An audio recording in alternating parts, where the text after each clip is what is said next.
The 18 Strong Podcast, episode 118 with Charlie the Spaniard Brenneman. And when you're able to look at the guy across from you and believe that I worked harder than you, there's a comfort to that. Welcome to the 18 Strong Podcast, where you get direct access to the world's greatest experts on training harder, practicing smarter, and playing better golf. Now, here's your host, Jeff Pellizzero. Hey everybody, welcome to the 18 Strong Podcast, where this week we have a show and a guest like no other that we've had on the podcast before. I'm so excited to introduce to you Charlie the Spaniard Brenneman, who's a former UFC fighter turned author, speaker, podcaster, coach. And Charlie literally went from being a Spanish teacher at a local school to living out his Rocky Balboa moment on live TV in the UFC octagon. And I have to say, it's so crazy because normally you wouldn't expect a UFC fighter to be anything related to golf. And what are the parallels there? But I recognize that Charlie's a coach now on the fighter's mindset. And what the fighter's mindset is how to be the best at whatever you're doing and how to find that relentless drive to get you where you want to go. And Charlie's story is a phenomenal one, just of how much hard work and determination can take you from where you are to where you want to be. And that has to do with golf, that has to do with fitness, that has to do with nutrition and health, everything. So we've got a great conversation talking about all these things. While the sport of fighting is obviously way different than going out on the golf course and hitting a little white ball around, there are also very many parallels that can be drawn just in preparation and mindset and what's going on between your ears when you're standing over the golf ball, just like when Charlie was standing across the ring facing down his opponents. I'm just fascinated when getting a chance to talk to somebody like Charlie who has achieved such a high level of performance on such a big stage, at the way that he's able to talk about bouncing back from setbacks, from losses, just like we have on the course when we hit a bad shot or we have a bad round. What does he do and how can he relate that to what you're doing when you're on the course? We also talk about some of Charlie's fitness habits and just success habits and what he's really implemented both before becoming an author and coach and speaker as a fighter and in his preparation in his wrestling days, to now what he does on a daily basis to really keep his game sharp as far as just, living his daily life the way that he wants to live and achieving whatever goals he wants to achieve. And of course, we had to have a little fun with Charlie and ask him to share that Rocky Balboa story with us at the end, as well as who he thinks might win in a cage match amongst some of the top golfers in the world. So without further ado, if this is the first time you've heard Charlie, I'm super excited to share his message and introduce one more Spaniard into the world of golf. Charlie the Spaniard Brenneman, welcome to the 18 Strong Podcast, man. I'm excited to be here. I was telling you off air, but I'm really excited because, as we're going to talk about, I have a lot to offer in terms of mindset, but my golf game, not so much. Well, I think a lot of people listening are going to be like, why in the heck do they have a UFC fighter on here, and specifically a UFC fighter that doesn't even really play much golf? But I think, as most people that have listened to the show know, this is much more about just the game of golf and just, training specifically for the game of golf. And a couple of weeks ago, I was in New Orleans for the Titleist Performance Institute puts on what's called the World Golf Fitness Summit. And the big theme running through the whole summit was learning from other sports and other professionals and other trainers and coaches in other sports on how we can improve what we're doing with our clients and how people can help their clients get better at golf or training or diet, nutrition, and everything. So this really kind of falls right into line with what we have been talking about over the past couple episodes. But I know many people listening may know who you are. Many possibly don't know your story. So Charlie, if you could give us a little background on just your story from teacher to the ring, and then obviously we got to talk about your Rocky story. For sure. It's funny. It's such a valid introduction that you did. Some people might know, and some people have no idea. When I've transitioned from fighting into speaking, and I have a podcast and wrote a book, etc. And when I'm building that, I'm starting from the ground floor, and I'm building the Spaniard into a brand of these different elements. And every time I make an introductory call, I never know how to introduce myself, because some people will say, "Oh, the UFC, that's so awesome, I know you." And some people will say, "What are you talking about?" So it is such a varied response to it. But essentially, I grew up in central Pennsylvania. I come from a very great family, a great town. And, there was no real trauma or adversity growing up. It was just a great setting. And my parents instilled in me this work ethic and these values that I just applied whatever I did, wherever I went. And I got into the sport of wrestling very early on. And the sport, man, the great thing about wrestling, and you can apply this to any sport. I'm biased because I'm a wrestler, but I mean, the mental fortitude that you have to have to wrestle, and I'll be straight up, and I'm not just saying this because it's a golfing show. I don't have it to golf. Like, I don't have the mental fortitude to golf. So, that's just a gift I wasn't granted, but I was pretty good at wrestling people, and I carried that with me through college. And then when I got into the real world, I thought, I'm done cutting weight. I'm done, with these early morning workouts, this discipline and sacrifice. And it was a life of work and heartache and heartbreak, to be honest. And you might say, well, why the heck did you do it? And to be honest, I don't know. I loved it. It was a part of me. And I was a Spanish teacher. After college, I became a Spanish teacher and wrestling coach. And then on a whim, I mean, it was completely on a whim, I saw a friend of mine sign to the UFC. And one day I thought, I'm really not happy with where I'm at. I'm going to be a UFC fighter. And it was like a light went off in my head. And from that day forward, that was my life. The next 10 years were spent becoming a UFC fighter. And it's been 2 years, just over 2 years since my last fight. And because of some circumstances that, I'm sure we'll get into, I've decided to take all those lessons and principles and values from that life of work and competition and develop it into a speaking program and a workshop series, as well as a podcast and a book. Yeah, I mean, listening to your story, I've had the pleasure of meeting you through a good friend, Larry Hegner. But I just recently, it's funny, I had heard you on another podcast, the Self-Made Man podcast, and it was great talking about, you kind of transitioning from, where you've been and where you're going. And it's funny, I've had the idea for over a year now, and I didn't know who it was going to be, but having a fighter on the show, it's really weird that this all kind of worked out this way. Because I've known a couple different guys who have been in the mixed martial arts world, and I've just always been kind of intrigued with what you guys do, and the fact that we talk about golf here and how mental of a game it is, but you get in a ring and you square off with a guy, and yes, you usually know a little bit about their background and what their skills are, but I mean, you have to kind of cover all of your bases, knowing, jiu-jitsu, wrestling, stand-up, those kinds of things. And so I was just thinking, questions to ask you when you're coming on the show and relating it to golf. And I kind of picture a golfer standing on a tee box and sitting there thinking, what they're going to do with their next swing. Because that's always kind of the biggest thing that guys are worried about when they're training and hitting golf balls. Like, what am I going to do in this next swing? But then I'm picturing you standing in a ring, staring at a guy across from you, thinking, it's kind of a similar moment where the action hasn't happened yet. You're probably going through some things in your brain, and it's like, okay, it's about ready to happen. What does that moment look like for you, and how do you kind of walk yourself through it? Golfers are very mental on the tee box. Do you find yourself going through all those motions, or by that time is it just quiet and controlled and you're ready to go? It touches on it in a couple ways. So yeah, I mean, and I have golfed, I'm pretty terrible at it. I enjoy driving the cart the most, but, when you're about ready to hit the ball, and it's just you, you're looking down at the ball, you're getting ready to swing. It's you. Like, it is, there's nothing else. There's no sound. There's no nothing. It's you getting ready to swing. When I'm fighting, it's an interesting thing, because yes, you're in an arena full of thousands of people. You might be on TV in front of 1 million people, but it is just me and myself. And that's what I love the most about it. I just read something the other day that I forget who it was, but they said, do the thing you fear the most. To me, fighting was the thing that I feared the most. And kind of one of my driving things was, well, if I master this, if I become okay with this, then there's nothing else to be afraid of.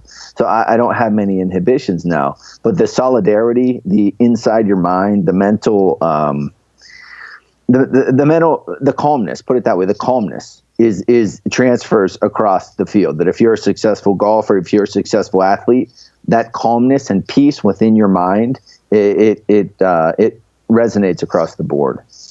Yeah, I think that's what we're all searching for when we're hitting balls at the range, or working on different things in the gym, trying to get to that point. We hear the analogy a lot when golf instructors are talking that when you hit a golf ball, you want it to kind of feel like you're pulling up for a jump shot in basketball, Mm-hmm. and you're just doing it without thinking about it. And I don't know. Obviously I'm not the number one player in the world, and so I don't know that I could ever control that or have ever been able to control that. But there's definitely those times where you're out on the course and you're just like, man, it's just kind of flowing. And I would imagine that sometimes you're in the ring and you're on the training mat and you just feel like everything's kind of working. Is that kind of what you have felt? Yeah, that's what we train, and that's what we live our lives for. And I've had that several times in my life, in my career. The biggest happened to be on the most important night of my competitive career. But my best, when I'm at my best, is when I'm not thinking. So the way that to perform, I talk a lot, both to athletes and non-athlete groups. And there's a saying in a book, Relentless. So if there's any readers, I definitely recommend reading this book, Relentless, From Good to Great to Unstoppable. And in the book, it's about a guy, Tim Grover, who's kind of a do-everything man for professional athletes. He works with basketball players. And he says to get what you really want, you must be who you really are. And for me in fighting, it was like I was at my best when I wasn't thinking, when I was me, right? But there's a caveat to that. You have to earn that. You have to work for that gut. So I rely on my gut and I rely on my instinct. But it's not just me walking out of my house off the couch saying, I'm going to be a fighter, I'm going to trust my gut. No, it's like 25 years of work that went into it, wrestling and honing and knowing how to handle my body and my mind, et cetera, so that when I get in there, against Rick Story or against these other guys, it's like my co-host says, like a comfortable emptiness. There's nothing. It's just go. It's nature, it's instinct, it's ready, go. And that's when I'm at my best. So let me ask you this: How did you get to that point? Because everything that I've read about you, the interviews that I've listened to you, I mean, it sounds like. And there was a great quote. I think I wrote it down here by one of the testimonials on your page. And what it was, I think a guy named Justin. He said one of Charlie's mutant powers is his simple, unquestioning belief that he can accomplish absolutely anything that he decides. And it sounds like once you put your mind to something, you know that you're going to be able to get it. What gave you that confidence, and what are the things that you had to then instill in yourself in order to be able to do that? I certainly wasn't born with it. What I was born with was an environment that encouraged me to never stop working hard. People talk about their why or their message or whatever. When I was young, I just remember this idea that do the best in everything you can and inspire others to do the same. And that's the message that my parents passed on to me. It was like, Charlie, you're on this earth, you do your best. And when you do your best, the people around you are going to see that and they're going to do their best. So that was the mentality that I was born with. But, I lacked that confidence I lost 2 state titles in high school because I didn't believe in myself. The first 4 years of my college wrestling career were less than par because I didn't believe in myself. But eventually it was a mental shift where I hit rock bottom competitively, and I just thought, this sucks. This is not fun. I don't like it. So I flipped a switch. And then when I was fighting, the way that I got to that point of that comfortability or that confidence or that ability to trust my gut was I just worked so dang hard. There was nothing else in my life. There was nothing in my life, period. I was going to say something after that, but no, there was nothing in my life. I uprooted, I moved, my focus was UFC fighting. And when you're able to look at the guy across from you and believe that I worked harder than you, then there's a comfort to that, in your professional life, in your golf game, in your family. I believe, right? I believe that I'm the best father in the world. I don't know if I am. I don't want to offend anyone by saying that, but I believe I am. And if you have that belief, then that's gonna open it up to like, hey, maybe I actually can be that thing. But it all comes from putting in the work and putting in the time. How would you take that and relate it to, obviously the people listening to this show, are golfers, not necessarily, maybe the top level golfers. Some are, 20 handicap golfers, but when they're out on the course and they make a bad shot, I look at what you just said about losing the state title. And, when you lose in the UFC, it's like, holy crap, I trained for months. I just lost. I don't know if I'm going to get another fight, or my next fight's not going to be for another 6 months. On the golf course, we go through and we miss a shot, or, a bad round. And sometimes it takes us, days, weeks to get over that. How do you overcome getting over that loss and then, get yourself in there to start training the next day? Or what would you suggest? What advice would you have is a better question, I guess, for the golfer that, struggles with just that bad shot or that bad round? This happened by, a lot of what I talk about and speak about, it happens through experience. Like it happened to me over and over, and then I had to find a way to cope with it. But yeah, with the UFC, I would fight. There'd be anywhere from 2 to 5 months between each fight. So if I got knocked out cold, I had to live with that. I had to sleep with that every night for 4 or 5 months, and it's not easy. And what would happen is I had 27 fights, and throughout those fights, I was 19-8. But when I would lose, I would feel like the worst thing in the world. And when I would win, I would feel like the best thing in the world. It was like it was the highest high and the lowest low ever. So after a while, I just started to get sick of that yo-yo, because I have a family, I have friends, and I don't want to be like this miserable guy and then this happy guy. I want to find this balance. And so what I would do and what I would recommend to do, and I actually just read this in I'm a reader. I read all the time, and I just read this. I don't know if it was I don't remember which book it was, but I was like, hey, that's what I do. So it kind of reaffirmed that, hey, this is a good idea.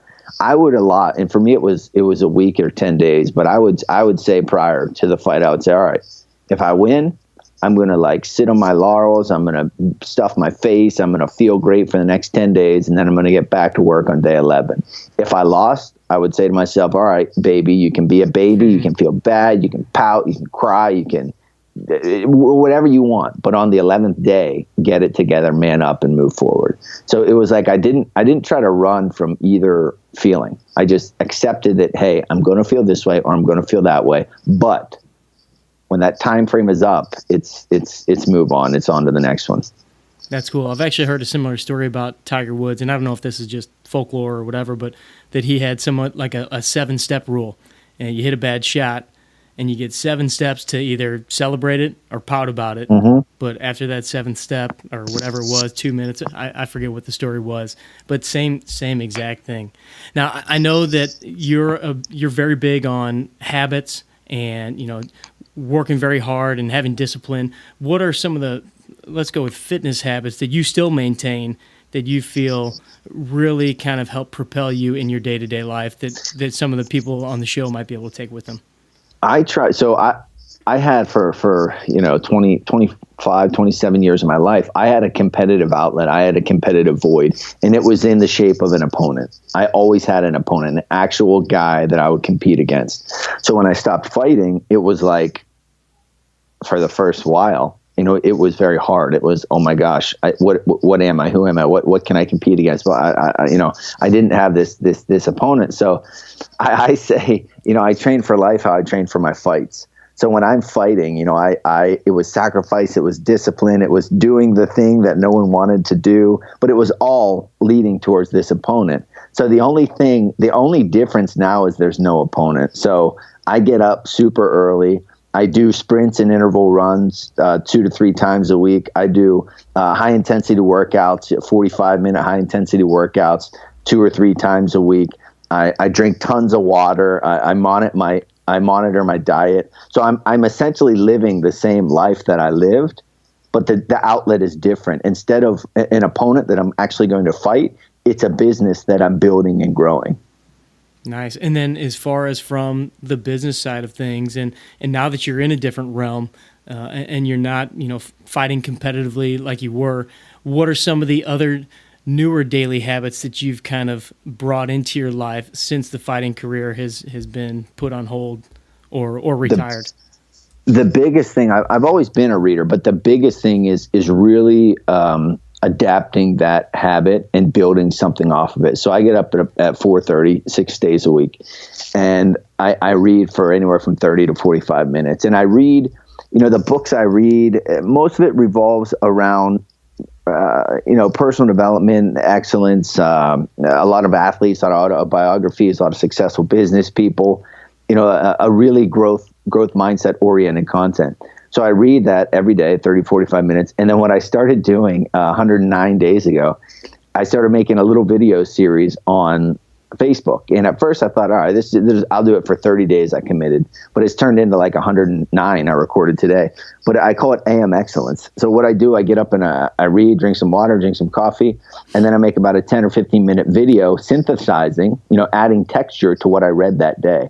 And the idea of it's called AM Excellence because it's to help people, both myself and others, start their day with an excellence mindset, roll out of bed, and instead of checking their phone and being barraged with all the crap they have to do, rolling out of bed, listening for 10 or 15 minutes, feeling good about themselves, feeling good about their spot in life, and then starting their day.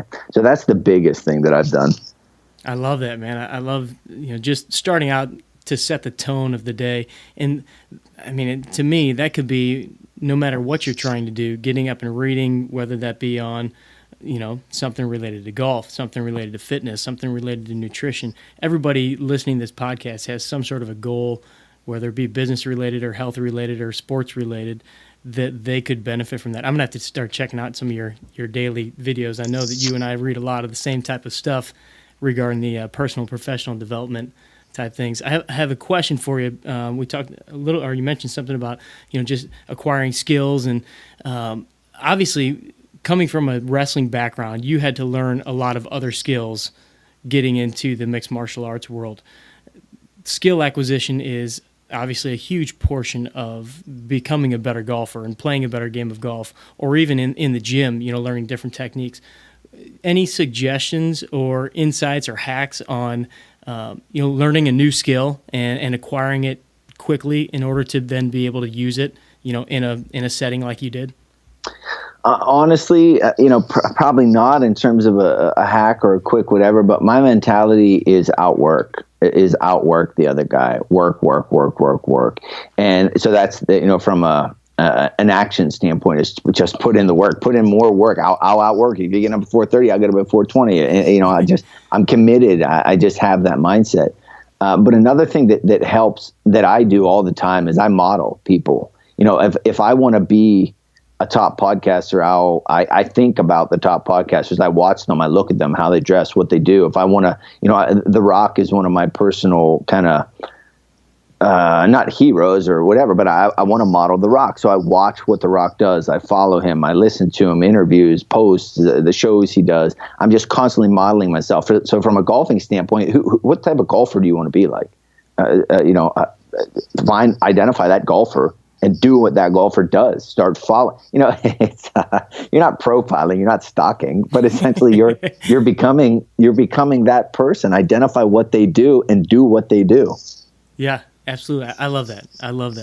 All right, man. I know we're kind of limited on time here, but I have some last minute kind of follow up questions. I have about 8 more minutes. Okay. I like the flow of this. Sweet. So I like to ask everybody on the show. I kind of think of this. I was just thinking earlier today. I'm like, I want to have a good feel to the end of the podcast. I'm going to almost kind of like the John Daly, and I don't know if you know who John Daly is.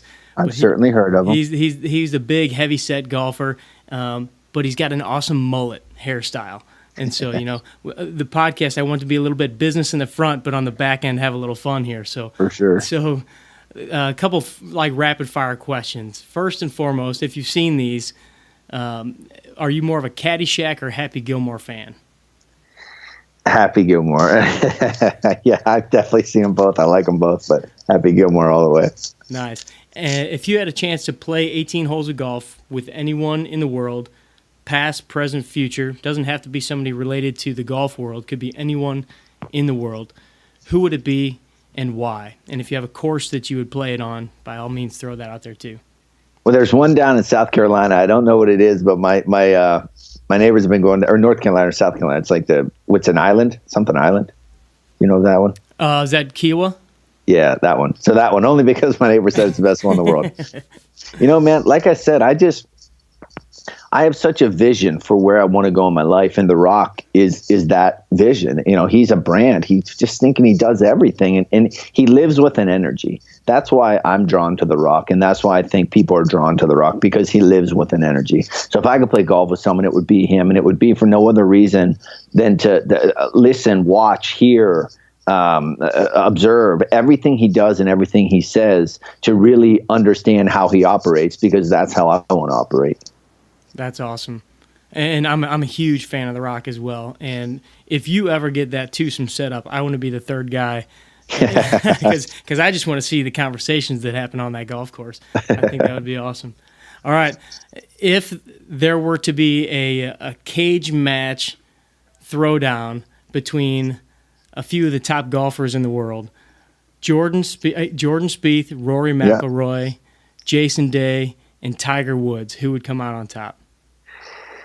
Man, so I've heard all of those names. I know Jordan because he won the, a couple years ago, he won the tournament when he was a young guy. Tiger Woods, definitely not Tiger Woods. I'm going to go with Jordan only because the other two guys I know don't know enough about him. Tiger Woods is physically damaged, so I'm going with Jordan. All right. Good answer. All right, brother. I want to know what's your mission with the fighter's mindset, the tribe that you're building, everything that you're doing, you're book driven. What's your mission moving forward as you transition from the fighting world to now changing people's lives with your message? That's exactly my mission right there, to change people's lives. The way I was brought up, it was the mentality that you do your best, and others around you will up their game to your game. And I see so many people, professionals that are just not, they may have had drive in their life. They may have had ambition, motivation, and then you just get stuck and life just becomes this rat race or this hamster wheel. And I was there at 24 years old, but I made a decision to change it. I made an intentional decision to change it. So I want to entertain people. I want to make people feel good, and I want to give them the confidence to actually change their life. So a fighter's mindset, the Spaniard podcast, that's what it's about. It's about living with a fighter's mindset. It's about, I reference Rocky all the time because Rocky, he's been a part of my life since I was 6 years old. I actually named my son Rocky 3 months ago. Nice. But it's about living your own Rocky story. You get smacked with adversity, you get knocked down, you get up, you just never stop believing, you never stop fighting. Moving forward, that is what all of my content is about. So a fighter's mindset, the Spaniard podcast, the AM Excellence videos. And one thing I do want to mention here is I just started, and this is my first kind of dive into the business aspect. I started what I call the AM Excellence Fight Club. And because I've been getting such a favorable response from these AM Excellence videos, so what the AM Excellence Fight Club is, it's a subscription that's next to nothing monthly. But essentially, I'm building a community. I'm building a group of people who are committed to this mindset. When I decided I wanted to be a UFC fighter, I saw the value in surrounding myself with other people who lived and breathed what I lived and breathed. So the AMX Fight Club is just that. You're surrounding yourself. I'm providing the resources. I'll do the work, synthesize it, and bring it to you. But the idea is to give you these resources, this support, this encouragement, this accountability to regain that drive, to take that next step, to never really stop fighting. So those are the hot things that I have going right now, and the reason that I'm doing them. So good. All right, we've got maybe 2 more minutes. Could you give us, talking about the Rocky story, can you give us a synopsis? Because you literally had a real Rocky story. Nobody else has a real Rocky story. Can you give us a brief synopsis of it, and then tell everybody where they can find everything about the Spaniard? For sure. I was scheduled to fight out in first I was scheduled to fight in Las Vegas, and that ended up falling through. A couple years later, that was going to be my big thing. And then I was scheduled to fight out in Pittsburgh. So I got out to Pittsburgh, which is it's near my house, a couple hours from my house. I was coming home to Pennsylvania to fight, and my opponent got sick. My opponent got pulled out. I was on the undercard, nobody knew I was on the card except for my friends and family. And my opponent got sick, pulled out, but I had to stick around that week to get paid. I had to make weight. And at the last second, the main event fighter got sick. Well, he didn't get sick. He had problems with a high testosterone level. So he got yanked. So the main event fighter needed an opponent. And this was the number 6 ranked fighter in the world. And had he won this fight, he would have fought George St. Pierre for the belt. So that's how high level this guy is. His name is Rick the Horror Story. So there I was without an opponent. There Rick Story was without an opponent. And the UFC brass said, we need an opponent. And someone said, well, how about we throw Spaniard in there? And the true story, Dana White, the boss, asked the Pennsylvania commissioner, is this guy going to embarrass us tomorrow night? So will I get beat up so bad that I'll embarrass everybody? So it ended up, I got thrown into the co-main event. We were put on as the co-main event, and I ended up beating this guy, which he was there were 3 people that thought I would win, me, my brother, and my manager. And I smashed him, and it changed my life overnight. It thrust me into the limelight. It gave me a story, to be honest, and it's something that I'll live. I hope to have those nights again in my life, but I'm very aware of the fact that all of the stars of the universe was aligned for me that night. And man, I am just so grateful for that opportunity. But that was my real life Rocky story on live national television in Pittsburgh. It was amazing. Yeah, hometown boy on live TV. I mean, were they chanting Spaniard? Yes, Spaniard? They were, man. Oh my God. That's, it was unbelievable. Dude, it was a dream. That's so cool. All right, buddy. I appreciate all of your time today, and I look forward. I could continue this conversation for another hour, but I look forward to staying in touch with you in the future. Can you tell everybody where they can go and find your podcast, your book, and everything they need to know about AM Excellence? Absolutely. So my podcast is A Fighter's Mindset, the Spaniard Podcast. You can find it, on your smartphone app. And I actually just started uploading all of these AM Excellence videos to my podcast stream. So I have like 108 of them. So wow. You can find me there. My website is charlie-brenneman.com. I'm at the early stages of building up this AMX Fight Club, and it's I haven't been this excited about something in a long time, and you can find the link to that. It's $9.99 a month, $9.99 a month, just enough to make you make a commitment, and my goal in it is to provide you, like I said, the environment, the resources, the accountability, the support, encouragement to get back that drive, to find a reason to either identify that goal or purpose or passion and actually pursue it. So all of that is found at charlie-brenneman.com. If you have any trouble with the spelling, just Google Spaniard UFC. Yep, we'll link it all up. All right, man, I appreciate the time, and we will be chatting with you soon. My pleasure. Thanks, Jeff. All right, as always, if you want any more information on our special guest today, Charlie the Spaniard Brenneman, head over to 18strong.com, and you can just search Charlie or search the Spaniard in the search bar, and you'll definitely find his information. This is episode number 118. You can also look it up that way, and you'll find his episode, everything in the show notes, links to Charlie's page, so you can find out more about the AM Excellence program and his podcast, his book, and all of the things, all the places where he's sharing his message. Thank you again for joining me on the 18 Strong podcast.